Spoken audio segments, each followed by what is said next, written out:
விஜய் வந்து திராவிடத்தை மட்டும் தூக்கி பிடிக்கலையே, தமிழ் தேசியமும் திராவிடமும் என்னோட இரு கண்கள்ன்றாரு. அப்புறம் வந்து திராவிடத்தை மட்டும் தூக்கி பிடிச்சா நம்ம சொல்ல முடியாது. நீங்க திராவிடத்தை அவர் வந்துட்டு சொல்றாருங்கிறதுக்கு ஈவேரா வச்சிருக்கிறாரு.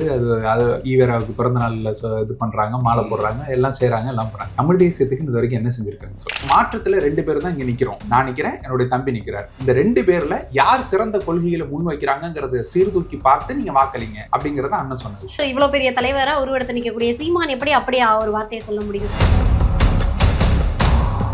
ஊழலே இல்ல, லஞ்சமே இல்லைங்கிறீங்க. இது வரைக்கும் டிக்கெட் காசு எவ்வளவுக்கு விற்கிறீங்கிறது தெரியும். உங்க கூட இருக்கிற லாட்டரி டிக்கெட்டை எவ்வளவு தூரத்துக்கு விற்கிறீங்கிறது தெரியும். அது ஒரிஜினல் மேல எந்த வழக்கு கிடையாது. அவங்க மாமனார் வந்து லாட்டரி எடுத்து ஒரு பக்கம் பண்ணிருக்காங்க. திமுக மேல என்ன வழக்கு? திமுக மேல என்ன வழக்கு? வழக்கு இல்லைங்கிறதுனால ஊழல்வாதி இல்லைன்னு ஆயிடுமா? கவின் ஆணவ படுகொலைக்கு வாய் திறந்து பேசணுமா பேசக்கூடாது? ஒரு தலைவராக அவருடைய கருத்து என்ன? நீங்க பிரஸ் மீட் எல்லாம் வைக்க வேண்டாம். அதுக்கு உங்களுக்கு பயம் வருது, தொடர் நடுக்குதுங்கிறது எங்களுக்கு தெரியுது. அப்ப அதெல்லாம் வேண்டாம். ஆனா நீங்க எப்பயும் வந்துட்டு ஒரு ஓரமா இதே போல கேமரா வச்சுட்டு பேசுவீங்களா? அது போல ஒரு பேசி ஒரு காணொலி உங்களால வெளியிட முடியாதா? இளைஞர்களா இருக்கிறாங்கன்னு சொல்றீங்க. யாருங்க சொன்னது உங்களை இளைஞர்களா இருக்கிறாங்கன்னு? இல்ல, அங்க வந்து தாவேக்கால அதிகமா இளைஞர்கள் தானே சார் இருக்காங்க. இளைஞர்கள் 15 வயசுல இருக்கிறவங்களுக்கு ஓட்டு கிடையாது இல்ல. விஜய் கூட்டத்துக்கு 15 வயசு பையன் மட்டும் தான் வர நம்ம சொல்லுவோம். 15 வயசு பசங்க வர்றாங்களா இல்லையா? 20% வாக்கு இருக்கு இன்னைக்கே அப்படின்னு ஆரம்பிக்கும் போது. அப்புறம் 25 30 இப்ப 40 45 வந்துட்டாங்க. வீட்டுக்கு ஒரு ஓட்டு இருக்குது எங்களுக்கு. 2.5 கோடி வாக்குகள் எங்க வீட்டுல இல்ல. எங்க வீட்டுல இல்ல, எங்க பக்கத்து வீட்டுல இல்ல, எங்க அக்கா வீட்டுல இல்ல. யார் வீட்டுல இருக்கு இப்போ?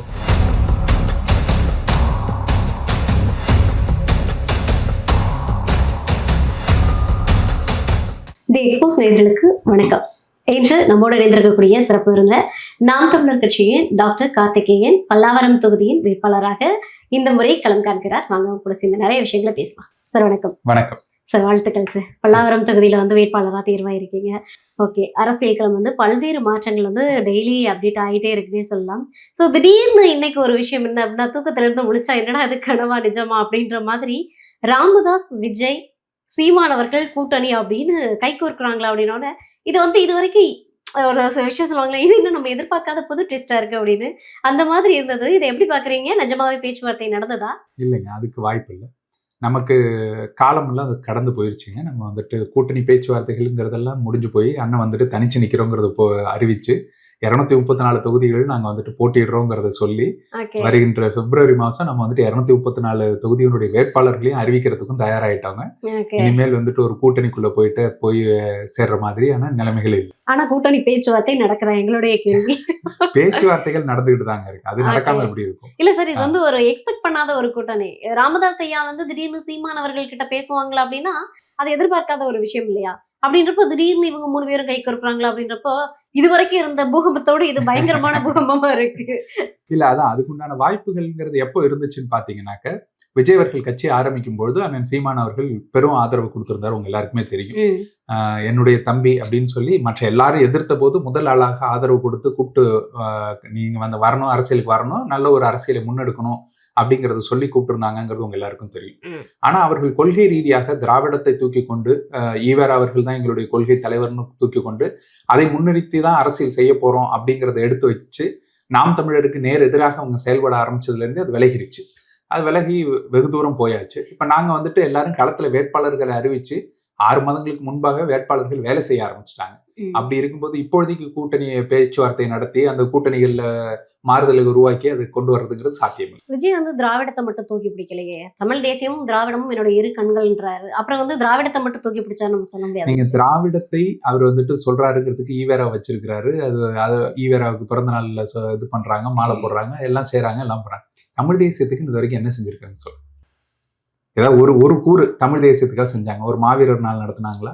இல்ல தலைவர்னு பிரபாகரன் அவர்களை தலைவர்னு சொல்லி இருக்கிறாரா? இது வரைக்கும் ஏதாவது ஒரு இடத்துல பிரபாகரன்ங்கிற வார்த்தையை அவர் பயன்படுத்தி இருக்கிறாரா? இல்ல தமிழ் தேசியவாதிகள் யாரையாவது தூக்கி பிடிச்சு அவங்க வந்துட்டு இதற்காக நாங்க பின்னாடி நிக்கிறோங்கிறத ஏதாவது சொல்லியிருக்காங்களா? செயல்பாட்டுல இருக்கணும்ல. திராவிடத்தை செயல்பாட்டுல அவங்க வச்சுக்கிறாங்க, தமிழ் தேசியத்தை எங்க வச்சுக்கிறாங்க சொல்லுங்க. அதுவும் அவங்கள்ட்ட கேள்வி கேட்டா என்ன சொல்லுவாங்கன்னாக்கா, நாங்க வந்துட்டு தமிழ் தேசியம் திராவிடத்தை எங்கள் கண்கள்னு சொல்ல, இந்த மண்ணின் கண்கள் தான் சொன்னோம், நாங்க அது பக்கத்திலேயே வரல அப்படின்னு ஓடிடுவாங்க, ஜகா வாங்கிடுவாங்க. ஆனா திராவிடத்தை இவர்கள் எல்லா விதத்திலையும் செயல்படுத்தணும்னு நினைக்கிறாங்க. தமிழ் தேசியத்துக்கு எந்த கூறுகளும் அவங்க எடுத்து வைக்கல. தொடர்ந்து வந்து விஜய் மீது வந்து நீங்க சொல்றீங்க அந்த எப்போ வந்து அந்த திராவிடத்தை தூக்கி விஜய் பிடிக்க ஆரம்பிச்சாரோ அதுல இருந்து எனக்கு விஜய் மேல அதிருப்தி இருக்கு அப்படின்னு சொல்லிட்டு கூட்டணி பேச்சுவார்த்தை நாங்க வைக்கல அப்படின்னு சொல்லிட்டு அதுக்கப்புறம் விஜய் மீதான விமர்சனங்கள் நாம் தமிழர் வச்சது வந்து காது கொடுத்து கேட்க முடியாது. ஏன்னா அவ்வளவு விமர்சனங்கள் வச்சாங்க. திடீர்னு வந்து ஒரு யூடியூப் சேனல்ல போய் சீமான் அவர்கள் பேசும்போது சொல்றாங்க, ஒண்ணு எனக்கு ஓட்டு போடுங்க அப்படி இல்லையா என் தம்பிக்கு ஓட்டு போடுங்கன்றாங்க. இது என்ன மாதிரியான மனநிலையை குறிக்குது? நீங்க அப்ப வந்துட்டு அண்ணனை புரிஞ்சுக்கவே இல்லைன்னு அர்த்தம். அண்ணன் சீமான் அவர்கள் விஜய் மீது வந்துட்டு தனிப்பட்ட முறையில எந்த விமர்சனமும் வைக்கவே இல்லை. அவர்கள் வச்சது எல்லாமே பாத்தீங்கன்னாக்க கொள்கை ரீதியான கேள்விகளை முன்வைக்கிறார். ஏன் நீங்க வந்துட்டு கொள்கையில இப்படி முரண்பாடோட இருக்கிறீங்க அப்படிங்கிறத. ஏன்னா விஜய் அவர்கள் வருவதற்கு முன்பு வரை அண்ணனோட பேசிட்டு இருந்த வரைக்கும் வந்து பாத்தீங்கன்னாக்கா அவர் செல்லக்கூடிய பாதைங்கிறது வேற இருக்கும் அப்படிங்கிற மாதிரி ஒரு விதத்துல பேசிட்டு இருந்தார். ஆனா மாநாடு நெருங்கும் போது அவர்களுக்கு கொடுக்கப்பட்ட இதுபடி அவர்களுக்கு எழுதி கொடுக்குற ஸ்கிரிப்ட் படி அவர் வேற ஒண்ணு பேசிட்டு போறாரு. அப்ப அவர் வந்துட்டு சீமானன்னே கிண்டல் பண்ணி அவர் பேசும்போதுதான் அதற்கு மாற்று தான் நம்ம வந்துட்டு வைக்கிறோமே தவிர அவர் என்ன பேசுறாங்க, அதுல என்ன சிந்தனை தெளிவு வேணும் அப்படிங்கறத நம்ம சொல்றோம். கொள்கை சார்ந்த கூட்டத்தை உருவாக்குங்கன்னு சொல்றோம். ரசிகர் பட்டாளமா வச்சுக்காதீங்க. ஏறி நிக்கிறாங்கன்னாக்க வழிமுறைப்படுத்துங்க. உங்க உங்க வேன் வருது, வேனை நோக்கி வந்துட்டு எல்லாரும் ஓடி வர்றாங்கன்னாக்கா அவங்களை வந்துட்டு தடுத்து நிறுத்துங்க. ஒரு நொடி நிறுத்தி இது போல வரக்கூடாதுன்னு கண்டிச்சுட்டு போறதுக்கு எவ்வளவு நேரம் ஆகும்? ஒரு தலைவன்னா அதெல்லாம் செய்யணும் அப்படிங்கறதெல்லாம் நம்ம வந்துட்டு அவங்களுக்கு வைக்கக்கூடிய அறிவுரைகளும் கேள்விகளும் தானே தவிர வெறும் விமர்சனங்கள் கிடையாது. விமர்சனங்கள்ங்கிறது யார் வைப்பாங்க அப்படின்னாக்க நீங்க பாப்பீங்க. இந்த அதிமுக ஆரம்பிச்சிருக்காங்கல்ல, இப்போ திமுக ஆரம்பிப்பாங்க. இனிமே பாப்பீங்க எது விமர்சனங்கிறத நீங்க இனிமே பாப்பீங்க. நாம அந்த மாதிரி விமர்சனங்கள் வைக்கல. உங்க மீது வந்துட்டு அக்கறை கொண்டுதான் வந்துட்டு அண்ணா அது எல்லாமே பேசியிருக்கிறாரு. அதுதான் அதன் அடிப்படையில் தான் சொல்றாரு. மாற்றத்தை விரும்பக்கூடிய மக்கள் அப்படிங்கிறது நிறைய பேர் இருக்கிறாங்க. மாற்றத்தை கொண்டு வர வேண்டுமான்னு கேட்டா நிச்சயமாக தேவை. தமிழ்நாட்டுல ஒரு மிகப்பெரிய மாற்றம்ங்கிறது நிகழணும். இதே ஆண்ட கட்சிகள் ஆளுகின்ற கட்சிகள் மாறி மாறி நீங்க வந்துட்டு திமுகவுக்கும் அதிமுகவுக்கும் வாக்களிச்சு இது மொத்தத்தையும் வந்துட்டு தமிழ்நாட்டை அழிவுப்பாதையை நோக்கி கொண்டு போயிட்டே இருக்கிறீங்க. அதுக்கு மாற்றாக கொண்டு வாங்க அப்படிங்கிறோம். அப்ப அந்த மாற்றத்துல 2 பேர் தான் இங்க நிக்கிறோம். நான் நிக்கிறேன், என்னுடைய தம்பி நிக்கிறார். இந்த 2 பேர்ல யார் சிறந்த கொள்கைகளை முன் வைக்கிறாங்கிறத சீர்தூக்கி பார்த்து நீங்க வாக்களிங்க அப்படிங்கறத அண்ணன் சொன்ன விஷயம். ஓகே. ஒரு பக்கம் வந்து விஜய்க்கு கூட என் தம்பிக்கு கூட வாக்களிங்கன்னு சொல்லியாச்சு. மறுபுறம் வந்து கொஞ்ச நாள் கழிச்சு மறுபடியும் ஒரு இடத்துல பேசும்போது சொல்றாங்க, விஜய் கட்சி இனிமே விமர்சனம் பண்ணாதீங்க. அது வந்து முதல்ல நம்ம கேட்கிற கேள்விகளுக்கு பதில் சொல்லவே இன்னும் 15 வருடங்கள் ஆகும் அப்படின்றாரு. அப்படி இருக்கும்போது ஒரு இவ்வளவு பெரிய தலைவரா உருவெடுத்து நிக்கக்கூடிய சீமான் எப்படி அப்படி ஒரு வார்த்தையை சொல்ல முடியும்? நீங்க வந்து விஜய்க்கு கூட வாக்களிங்க அப்படின்னா, விஜய் வந்து ஒரு அரசியல் வளர்ந்த பிள்ளையா நீங்க இன்னும் பார்க்கல. அப்படின்றப்போ நீங்க எப்படி அப்படி ஒரு வார்த்தையை இல்ல சொல்லுங்க? அவங்க கேள்வி கேட்டது. அதாவது அந்த ஐஏஎஸ் அகாடமி சார்பா வந்துட்டு அவங்க கேள்வி கேட்கிறாங்க. எதற்காக நம்ம வந்துட்டு வாக்களிக்கணும் அப்படிங்கும்போது அண்ணன் சொல்றதுதான். மாற்றம் அப்படின்னு தேவைப்பட்டுச்சுன்னா உங்களுக்கு 2 ஆப்ஷன் தான் உங்களுக்கு இருக்கு. ஒண்ணு நாம் தமிழர் கட்சி இருக்கு, இல்லைன்னா தாவேக இருக்குது. இது 2 தான் மாற்றம் அப்படின்னு சொல்லி கொண்டு வரக்கூடியவர். இந்த 2 பேர்ல யாரு கொள்கை தெளிவோடு இருக்கிறாங்க, யார் வந்துட்டு சரியான பாதையில நடக்கிறாங்க, யார் மக்களுக்காக உழைக்கிறாங்க, யார் மக்கள் போராட்டங்கள்ல ஈடுபடுறாங்கிறத நீங்க சீர்தூக்கி பார்த்துட்டு 2 பேர்ல யாருக்குங்கிறத நீங்க வாக்களிங்க அப்படிங்கறத அண்ணன் சொன்ன விஷயம். நீங்க இப்ப வந்துட்டு விமர்சிக்க வேண்டாம் அப்படின்னு சொல்றது எதுக்கு அப்படின்னு பாத்தீங்கன்னா, நம்ம சொல்லிட்டு இருக்கோம் நிறைய இடங்கள்ல அண்ணன் சொல்றதுதான். நாங்க விமர்சிக்கவே இல்லை, கேள்விகளை தான் முன்வைக்கிறோம்.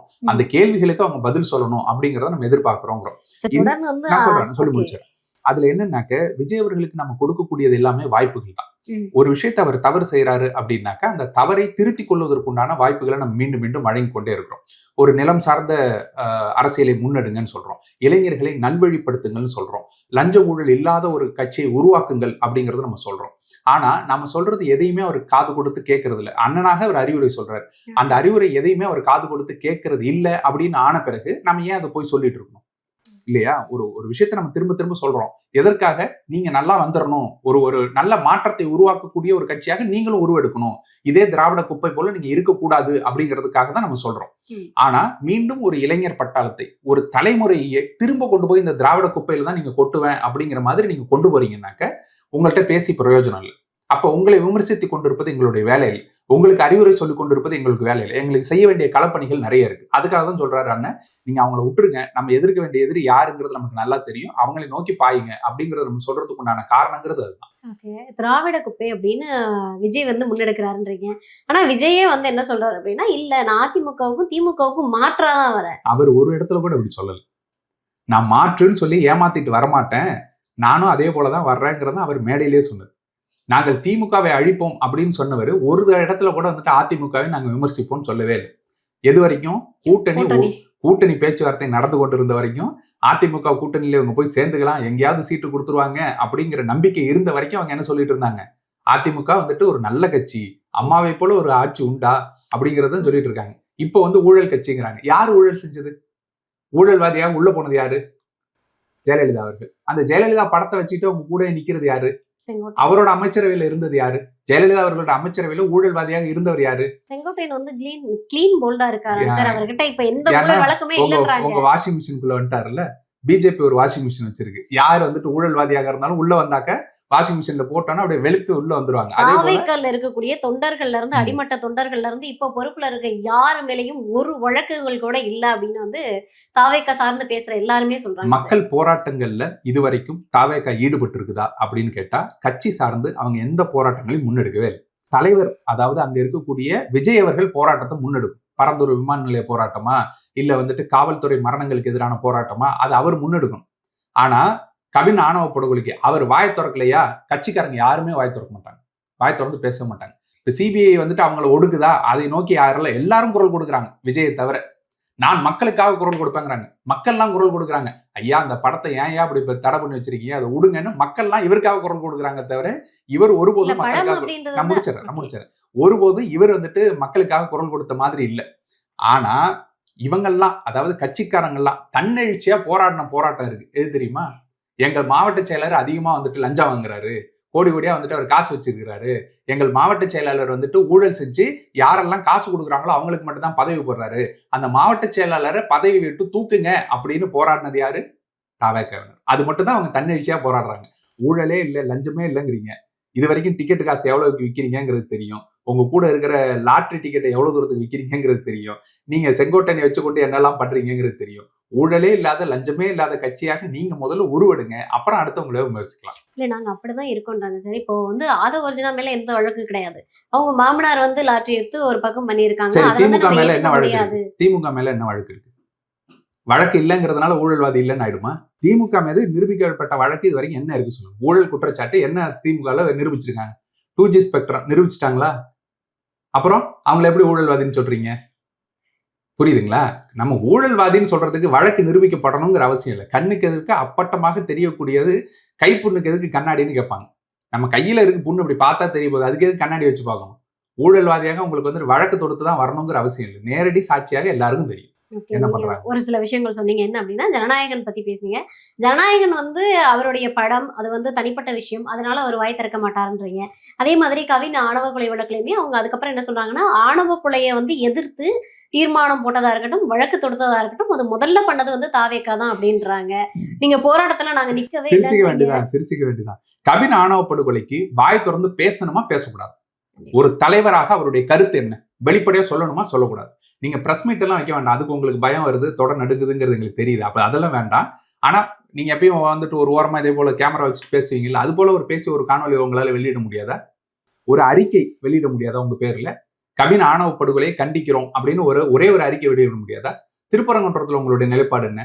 Selective amnesia. அதெல்லாம் எங்கெல்லாம் வந்துட்டு தேவையோ அங்கெல்லாம் வாய் திறப்போம், எங்கெல்லாம் தேவையில்லையோ அங்கெல்லாம் வந்துட்டு வாய் பத்தி கொண்டு அப்படியே போயிடுவோம். ஏன்? மக்களுடைய போராட்டங்களுக்கு, மக்களுடைய இதுக்கு வந்துட்டு நிலைப்பாடுகளை அறிவிக்க வேண்டியது ஒரு கட்சியினுடைய கடமை. அதை மற்றவர்கள் கேள்விகளாக கேட்பார்கள். பொதுமக்களாக, வாக்களிக்கக்கூடிய ஒரு வாக்காளனாக எல்லாருமே கேள்வி கேட்பாங்க. ஏன் இதுல உங்களுடைய நிலைப்பாடு என்ன அப்படின்னு கேட்க வேண்டியது எங்களோட கடமை. அதுக்காக கேட்போம், நிச்சயமா கேட்போம். நீங்க பதில் சொல்லாம பதுங்கி ஓட ஓட மக்கள் மத்தியில நீங்க எக்ஸ்போஸ் ஆகிட்டே இருப்பீங்க. இதை தொடர்ந்து அவங்க சொல்லக்கூடிய விஷயம் என்ன அப்படின்னா, நாங்க வந்து பேசலாம் மாட்டோம், செயல்ல காட்டுவோம். கவின் ஆணவ படுகொலைக்கு அவங்க இப்ப வரைக்கும் என்ன தெரியுமா சொல்றாங்க? நாங்க வந்துட்டு வழக்கு தொடுத்துட்டோம். அதன் மூலமாக 1 இன்ச்சு கூட அது நகராதுன்னு தெரிஞ்சுதான் அவங்க பண்றாங்க. அந்த வழக்கம் அவங்க தொடுக்கல, ஏற்கனவே தொடுக்கப்பட்ட வழக்குல நாங்களும் ஒருத்தரா போய் இணைஞ்சுக்கிட்டாங்க. இணைஞ்சுக்கிட்டது மூலமா என்ன நடந்துருச்சு சொல்லுங்க? இனிமே ஆணவ படுகொலை நடக்காதா? மக்கள் மத்தியில விழிப்புணர்வு வந்துருச்சா? இவங்க போட்ட பொட்டிஷன்னால இப்ப வந்துட்டு மக்கள் மத்தியில விழிப்புணர்வு வந்துருச்சா? மக்கள் மத்தியில விழிப்புணர்வு ஏற்படுத்த வேண்டியது யார்? நீங்க சொல்றீங்கல்ல, எங்களுக்கு வந்துட்டு இவ்வளவு தொண்டர்கள் இருக்கிறாங்க, விஜய் அவர்கள் ஒரு வார்த்தை கொடுத்தாலும் வந்துட்டு அடுத்த நாள் ஹெட்லைன் நியூஸ்னாலும் சொல்றீங்கல்ல, அப்ப நீங்க பேசணும்ல, நீங்க வாய் திறந்து பேசணும்ல, மக்கள் மத்தியில விழிப்புணர்வு ஏற்படுத்தணும்ல. இது தவறான செயல், இதை செய்யக்கூடாதுங்கிறத யார் பேசணும்? பெட்டிஷன் நாங்க போட்டுட்டோங்க, மாநாட்டுல வந்துட்டு நாங்க வந்துட்டு அறிவிச்சோங்க. எப்ப அறிவிச்சீங்க? நேரம் பத்தல, அதனால வந்துட்டு மாநாடெல்லாம் முடிஞ்ச பிறகு பிரஸ் மீட்ல பின்னாடி பக்கமா கொடுத்தோம், மாநாட்டு திடலுக்கு பின்பக்கமா கொடுத்தோம். எதை? இந்த அறிக்கையை. இதெல்லாம் காமெடியா இல்லையா? இல்ல ஒவ்வொரு விவாதங்கள் எழுறதுக்கு பின்னாடியுமே வந்து ஒரு மாநாடு நடத்தும் போதும் சரி, விஜய் வந்து இந்த மாநாட்டுல பேசும்போதும் சரி, கேட்கக்கூடிய எல்லா கேள்விகளுக்கும் பதில் சொல்லிக்கிட்டு இது இருக்காரு. வரைக்கும் எந்த கேள்விக்கு பதில் சொல்லியிருக்காருன்னு சொல்லுங்க. ஈவேராவை கொள்கை தலைவர்னு அறிவிச்சீங்க. அவருடைய கொள்கையில எந்த கொள்கையை நீங்கள் ஏற்றுக்கொள்கிறீர்கள் நான் கேள்வி எழுப்புறோம். அவர் மொழி சார்ந்த இது நீங்க ஏத்துக்கிறீங்களா? தமிழ் மொழியை சனியன்னு சொன்னதும், தமிழ் மொழியை படிக்காதீங்கன்னு சொன்னதும், ஆங்கிலத்தை கலந்து கலந்து படிங்கன்னு சொன்னதும் இது ஏத்துக்கிறீங்களா? மொழி சார்ந்ததை ஏத்துக்கிறீங்களா? இல்ல தமிழன்லாம் வந்துட்டு காலிப்பைய அப்படின்னு சொன்னது நீங்க ஏத்துக்கிறீங்களா? தமிழன் என்ற இனத்தை அவர் வந்துட்டு கொச்சைப்படுத்தியதை ஏத்துக்கிறீங்களா? இல்ல கடவுள் மறுப்பதான் நீங்க ஏத்துக்கிறேன்ட்டீங்க. மூட நம்பிக்கை எதிர்ப்பை ஏத்துக்கிறீங்களா? மூட நம்பிக்கை எதிர்ப்பை ஏத்துக்கிட்டீங்கன்னா தேங்காய் தூக்கிட்டு உங்க ஆளுங்க சுத்துறாங்களே அதெல்லாம் என்னன்னு கேள்வி கேட்பீங்க. அதை நோக்கி ஏதாவது நீங்க வந்துட்டு நடவடிக்கை எடுத்திருக்கீங்களா? நீங்க ஈவேராவை கொள்கை தலைவர்னு அறிவிச்சீங்க. எந்த கொள்கையை நீங்க எடுத்துக்கிறீங்க இது வரைக்கும் சொல்லுங்க. ஏதாவது ஒரு பதில் இருக்கா இது வரைக்கும்? நம்ம கேட்கிற கேள்விகளுக்கு எதுக்குமே பதில் சொல்ல மாட்டாங்க. ஆனா அவங்க என்ன பண்ணுவாங்கன்னா அவங்களா ஒரு கேள்வி உருவாக்குவாங்க. ஏழைகள் நிறைந்த கட்சின்னு எங்க கட்சியை சொல்றீங்க? ஆமா நாங்க ஏழைகள். யாருங்க உங்களை கேட்டது ஏழைகள் நிறைந்த கட்சின்னு? இளைஞர்களா இருக்கிறாங்கன்னு சொல்றீங்க. யாருங்க சொன்னது உங்களை இளைஞர்களா இருக்கிறாங்கன்னு? யார் உங்களை அப்படி கிண்டல் செய்தது? அப்படி யாருமே செய்யலையே. ஆனா அவங்களா ஒரு கேள்வியை உருவாக்கி அதுக்கு பதில் சொல்லிக்குவாங்க. அவ்வளவுதான் உங்களுடைய அரசியல். இல்ல அங்க வந்து தாவேக்கால அதிகமா இளைஞர்கள் தானே சார் இருக்காங்க. இளைஞர்கள் இல்ல support இருக்காங்க. பண்றாங்க. அப்படி யார் விமர்சிச்சான்னு கேக்குறோம். யாராவது வந்துட்டு இளைஞர் கட்சியா இருக்கிறீங்க அதனால உருப்படாதுன்னு யாராவது சொன்னாங்களா என்ன? இல்ல பல இடங்கள்ல சொல்றாங்கல்ல, உங்களுக்கு வந்து இளைஞர்கள்னு சொல்றீங்க. அவங்க கிட்ட ஓட்டே கிடையாது. அவங்கள வச்சு நீங்க எப்படி வந்து முதலமைச்சர் ஆக போறீங்கன்றீங்க. 15 வயசுல இருக்கிறவங்களுக்கு ஓட்டு கிடையாது இல்ல. 10 வயசுல 15 வயசுல இருக்கிறவங்க நிறைய பேர் வந்து விஜய் கூடுறது. அதுல இளைஞர்கள் அவங்க இளைஞர்கள் கிடையாது இல்ல. ஓட்டு போட போறது இல்ல. விஜய் கூட்டத்துக்கு 15 வயசு பையன் மட்டும் தான் வர நம்ம 15 வயசு சொல்லுவோம். பசங்க வர்றாங்களா இல்லையா? அதான் கேள்வி. வர்றாங்கல்ல. வர்றாங்க அப்படின்றத தாண்டி எல்லாருமே போறாங்க அப்படின்ற ஒரு பார்வையும் இருக்குல்ல. வரட்டும் பிரச்சனை இல்ல. ஓட்டா மாறட்டும். அப்புறம் பாப்போம் நம்ம எங்க வந்து நிக்குது அப்படிங்கிறது. நீங்க சொல்லிருக்கீங்களா காத்துல கோட்டை கட்டுறீங்கல்ல. 30% ஒருத்தர் சொல்லுவாரு. 1000ன்னு ஆரம்பிச்சேன். 2000, 3000, 4000, 5000, 10,000 பிம்பிலிக்கு பில்லா அப்படின்னு போவாங்கல்ல. அது மாதிரி ஆரம்பிச்சாங்க. எங்களுக்கு வந்து 20% வாக்கு இருக்கு இன்னைக்கே அப்படின்னு ஆரம்பிச்சாங்க ஆரம்பிக்கும் போது. அப்புறம் 25ன்னாங்க, 30ன்னாங்க, இப்ப 40, 45க்கு வந்துட்டாங்க. 40% கடைசியா எங்களுக்கு வந்து நிக்குது அப்படின்னு சொல்லிட்டு. அப்படி சொல்லிட்டு போக வேண்டியது 60% இருக்கு 70% இருக்குன்னு சொல்லிட்டு போயிட்டே இருக்க இல்ல வேண்டியதா? சார், வீட்டுக்கு ஒரு ஓட்டு இருக்குது எங்களுக்கு. இருக்கட்டும், 2.5 இருக்கட்டும். கோடி வாக்குகள் எங்க எங்களுக்கு வீட்ல இப்பவே இல்ல. எங்க வீட்ல இல்ல. எங்க பக்கத்து வீட்ல இல்ல. எங்க அக்கா வீட்ல இல்ல. எங்க மனைவியோட அப்பா அம்மா வீட்ல இல்ல. யார் வீட்ல இருக்கு இப்போ? எங்க ஊர்ல இருக்கிறவங்க வீட்ல இல்ல. தொகுதியில இருக்கிறவங்க வீட்ல இல்ல. யார் வீட்ல இருக்கு சொல்லுங்க. எல்லார் வீட்லயும் இருக்கு. எங்க இருந்து இருக்கு? கற்பனை தான். கற்பனையில கோட்டை கட்டி கொண்டு நீங்க போகலாம். நடைமுறையில சாத்தியம். இதே தான் பிரசாந்த் கிஷோர் சொல்லிட்டு இருந்தாரு. எங்களுக்கு 30% வாக்கு இருக்கு. நாங்க வந்தோன்னு பாருங்க பல அப்படியே ஸ்வீப் அப்படின்னு சொல்லிட்டு இருந்தாரு. எத்தனை சதவீதம் வாங்கினாரு தெரியுமா இல்லையா? 2%. 2.5%. 3%க்கே முக்கிருச்சு. அதேதான் இங்க கதை. ரியாலிட்டி வேற. கற்பனையில கோட்டை கட்டுவதுங்கிறது வேற. ஓகே. விஜயால வந்து தனித்து நின்று திமுகவை வீழ்த்துறது அப்படின்றது அசாத்தியம் நினைக்கிறீங்களா? திமுக வீழ்த்துறதெல்லாம் நீங்க விடுங்க. விஜயால தனித்து நிக்க முடியுமாங்கிறத முதல்ல சொல்லுங்க. அவர் தனித்து நிக்கிறவரா இருந்திருந்தால் முதல் மாநாட்டிலேயே நாங்க 234க்கும் உண்டான கேண்டிடேட்ஸ் எங்கள்கிட்ட இருக்கிறாங்க நாங்க போடுவோம் அப்படின்னு சொல்லிட்டு போயிட்டே இருந்தோம். அதுக்கு உண்டான திராணி அவங்கள்ட்ட இல்ல. 234 பேர் வந்துட்டு கேண்டிடேட்டா போடக்கூடிய அளவுக்கு தகுதியான நபர்கள் அங்க இல்ல. அதனாலதான் அவங்க திணறாங்க. அதனாலதான் கூட்டணிக்கு யாராவது வந்துருவீங்களா யாராவது வந்துருவீங்களான்னு கடை திறந்து வச்சு காத்து கொண்டு இருக்கிறார்கள். இல்லையா சார், பாஜக எங்க கிட்ட கூட்டணிக்கு பேச்சுவார்த்தைக்கு வந்தாங்க, அதிமுக வந்தாங்க, நாம் தமிழர் வந்தாங்க. கூட்டணிக்கு வந்தாங்க. எல்லாரும் நாங்க ரிஜெக்ட் போகல. பண்ணது நாங்க தான் நாங்க அவங்க போகல. சொல்றாங்க சார். நாங்க ஒருபோதும் போகல.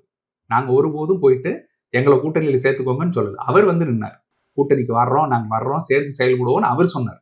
விஜய் அவர்கள் அண்ணன் சீமான் வீட்டுக்கு வந்தாரா? சீமான் விஜய் அவர்கள் வீட்டுக்கு போனாரா? எங்க நடந்துச்சு மீட்டிங்கிறது? ஏன்னா அவங்க ஓடி வந்தாங்க. இப்போ கூட யாருமே வரல, அதிமுக கையை விட்டுருச்சுன்னு தெரிஞ்ச பிறகு நாம் தமிழர்கிட்ட திரும்ப சரணடைகிறாங்க. நாம் தமிழர் பல தூரம் தாண்டி வந்துருச்சு. வேட்பாளர்கள் அறிவிச்சு நாங்க வந்துட்டு களத்துல வேலை செய்ய ஆரம்பிச்சிட்டோம். இப்பவும் அவர்கள் வந்து ஓடி நிற்கிறார்களே தவிர நாம் தமிழ் கட்சி ஒருபோதும் அவங்கள்ட்ட போகல. அதிமுக கிட்டே இவங்க தான் போய் நின்னாங்க. அதிமுகவோ பாஜகவோ இவர்கிட்ட வந்து நிக்கல. இவர் தான் போய் நின்னாரு. எங்களை கூட்டணியில சேர்த்துக்கோங்க, எங்களுக்கு இத்தனை இடம் கொடுங்க, துணை முதல்வர் பதவி கொடுங்க அப்படிங்கறதெல்லாம் கேட்டு இவர் நின்னது இவர் தான் போய் நின்னாரே தவிர அவங்க நிக்கல. இல்லையா சார், தாவேக்காவுக்கு தான் வந்து தொடர்ந்து அழுத்தம் கொடுத்தது. ஏன்னா கண்கூடா பார்க்க முடிஞ்ச சில விஷயங்களை வச்சு சொல்றேன். பாஜக வந்து ஜனநாயகனையும் சிபிஐ வழக்கையும் வச்சு தொடர்ந்து வந்து விஜய கூட்டணிக்கு இழுக்கிறதுக்கான அந்த ஒரு முயற்சியா தானே இருந்தது. அழுத்தமே இல்லைன்னாரு. இப்பதானே மேடையில் ஏறி எங்களுக்கு அழுத்தமே இல்ல, யாரும் அழுத்தமே கொடுக்க முடியாது என்ன, அந்த அழுத்தத்துக்கு எல்லாம் ஆட்படுற ஆளானா அப்படின்னாரு. அழுத்தம் கொடுக்கலன்ட்டாரு அவரு. அத வந்து அதாவது அழுத்தம் கொடுக்குது, அத அவர் அழுத்தமா பார்க்கல, அதுதான் விஷயம். அழுத்தம் அவரு சொல்லணும் இல்லைங்க, அதை நீங்களா ஏன் சொல்றீங்க? அவரு தான் அழுத்தம் இல்லைன்ட்டாரு. அவர் என்ன நம்ம என்ன சொல்றோம், உங்களுக்கு ஒரு பிரச்சனை வருதா? இப்ப நாங்க வந்துட்டு என்ஐஏ சோதனை விட்டு நாம் தமிழர் கட்சியை முடக்க நினைத்தார்கள். முடக்க நினைத்தாரு. என்ஐஏ சோதனைக்கு போயிட்டு வெளியில வந்து என்ஐஏ வாசல்ல நின்று பாஜகவை எதிர்த்து நாம் தமிழர் கட்சி பேசிச்சு. இடும்பவனம் கார்த்தி அண்ணாமலை எல்லாம் ஒரு ஆளே இல்லாம வந்துட்டு அடுத்த தேர்தலில் இருக்க மாட்டார் அப்படின்னு சொல்லி பேசுனது இடும்பவனம் கார்த்தி எங்க? என்ஐஏ ஆபீஸ் வாசல்ல. இது பாஜக எதிர்ப்பு. சரிங்களா? நம்மளுடைய சின்னத்தை முடக்கி, விவசாய சின்னத்தை முடக்கி அதை கொடுக்கவே முடியாதுன்னு சொல்லி, நாங்கள் கேட்ட எந்த சின்னத்தையும் கொடுக்க முடியாதுன்னு சொல்லி, கடைசியில இதுதான் மைக்கு உனக்கு சின்னம்னு சொல்லி எங்களை வந்துட்டு முடக்கியது எது? பாஜக. அதை அந்த நேரத்திலே தோல் உரிச்சு எதிர்த்து நாங்கள் வந்துட்டு போராட்டங்களை கொண்டு போய் சேர்த்தோம். இது வரைக்கும் விஜய் அவர்கள் எங்கள் படத்தை முடக்குவது, எங்களை சிபிஐக்கு வந்துட்டு அழைப்பது, பாஜக அப்படிங்கிற ஒரு வார்த்தையை வெளியிட்டு சொல்லுங்க பார்ப்போம். இந்த பாசிச பாஜக, அந்த பாசிசங்கிற வார்த்தை இது வரைக்கும் வந்துச்சா? கரூர் சம்பவத்துக்கு பிறகு ஏன்? பயம். அப்படி இருக்கிறவங்க நாங்க வந்துட்டு அழுத்தத்துக்கெல்லாம் ஆட்பட மாட்டோம், நாங்க பயப்பட மாட்டோம் அப்படின்னு சொன்னாங்க, நீங்க நம்பிடணும்.